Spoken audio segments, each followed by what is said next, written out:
केंद्रीय मंत्री गिरिराज सिंह का कहना है, एक राष्ट्र एक चुनाव देश के सर्वोत्तम हित में है, क्योंकि बार बार चुनाव के विकास में बाधा आती है।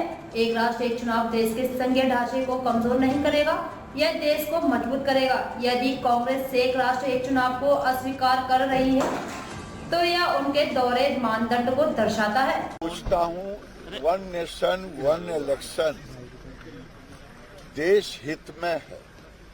देश हित में इसलिए है कि विकास रुकता है, खर्चे उससे बचते हैं।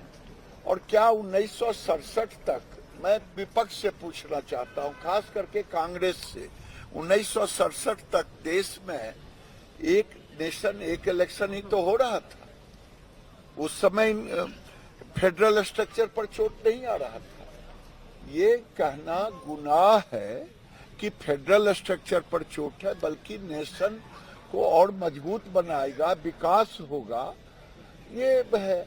और उसमें क्लाउज है कि अगर किसी को कुछ होगी घटना तो उसमें आएगा, कुछ जो होगा संशोधन होगा, लोग देंगे। लेकिन वन नेशन वन इलेक्शन देश हित में है। कांग्रेस अगर इसे नकारती है तो मैं समझता हूं ये दोगलापन है।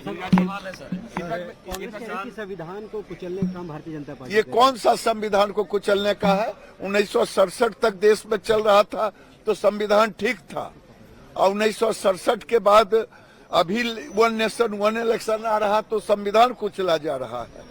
संविधान को तो कांग्रेस ने जितना कुचला है देश में आज तक कोई नहीं कुचला। सर, सदन में प्रियंका गांधी जी ने कहा कि मोदी जी ने कॉन्स्टिट्यूशन बुक मिसअंडरस्टूड करी है, संघ बुक।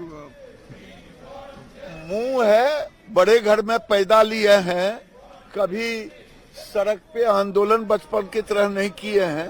कॉन्स्टिट्यूशन को भरपेट पढ़ ले। कॉन्स्टिट्यूशन में जिस बाबा साहेब अम्बेडकर का जितना अवहेलना कांग्रेस ने किया है, शायद कोई किया होगा। कॉन्स्टिट्यूशन को जिस ढंग से रौंदने का काम किया कांग्रेस ने, कोई नहीं किया। कांग्रेस ने सब दिन ठीक ही, राजनाथ जी ने कहा, पॉकेट में रखा है, अभी भी पॉकेट में रखना चाहता है। केंद्रीय मंत्री गिरिराज सिंह जी